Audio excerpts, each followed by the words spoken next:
On a fait une journée aujourd'hui de sensibilisation sur le cancer du sein, pas simplement que pour parler aujourd'hui du cancer du sein, c'est pour dire simplement ce que nous faisons à longueur d'année sur le cancer du sein à l'hôpital Bab-el-Oued. C'est-à-dire qu'on a fait une journée scientifique pour réunir tous nos professionnels de la santé, ça nous permet de savoir qu'est-ce qu'il y a de nouveau dans chaque spécialité. Les spécialités sont diverses, ça va déjà de l'épidémiologie au diagnostic, au traitement, aux médicaments, à la radiologie, à la chirurgie et tout ce qui va de soi. Et on a fait aussi un tremplin avec l'association que vous voyez ici, dont je suis aussi la présidente, de savoir aussi comment être auprès des patients et que la communication passe entre les professionnels et les patients. Un des projets qui sont innovants, on va dire actuellement, sur le plan chirurgical, c'est la reconstruction immédiate. C'est-à-dire qu'on essaie de... La patiente rentre avec son sein, un cancer, et qu'elle ressorte avec le sein. Même si on a fait une mastectomie, on essaie de garder l'étui cutané et de mettre une prothèse à la place pour que la malade ne ressente pas ce manque, on va dire, dans sa forme et dans son anatomie, qu'il soit anatomique ou psychologique. Et là, c'est pour ça que nous avons fait cette journée, c'est pour bien montrer que cette technique, elle existe. Tout ce qui est administratif et la tutelle, on voudrait bien qu'ils jouent le jeu avec nous et qu'ils nous permettent d'avoir ces prothèses à notre niveau. Pourquoi? Parce que c'est avec ça que nous pouvons travailler, parce que sinon elles coûtent cher à l'extérieur.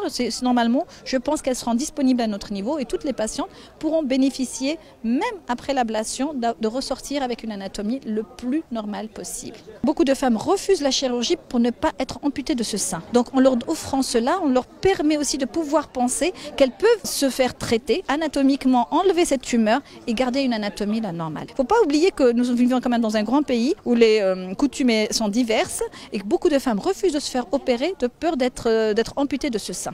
Ça leur enlève leur féminité et des fois elles peuvent être même répudiées.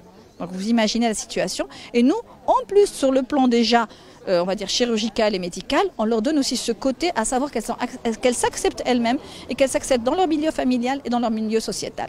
En tant qu'association, nous on essaie d'être en même temps d'associer et le scientifique et l'associatif en même temps. C'est-à-dire qu'on connaît les besoins des patientes, on essaie de régler des soucis, c'est-à-dire qu'on n'est pas là pour essayer de trouver simplement des petits, on essaie vraiment de régler leur quotidien médical, de prise en charge, des rendez-vous dans notre secteur et en même temps on essaye aussi de pouvoir les aider bien sûr quand financièrement cela est possible à notre niveau. Et bien sûr on prépare, comme vous pouvez le voir ici, nous préparons des prothèses externes pour les patientes qui ne peuvent pas les acheter. Donc nous avons une couturière qui nous le fait, on achète du tissu dans ce sens-là et les malades quand elles sont amputées, en attendant qu'on ait des prothèses, qu'elles puissent avoir une anatomie le plus rapprochée de l'anatomie normale.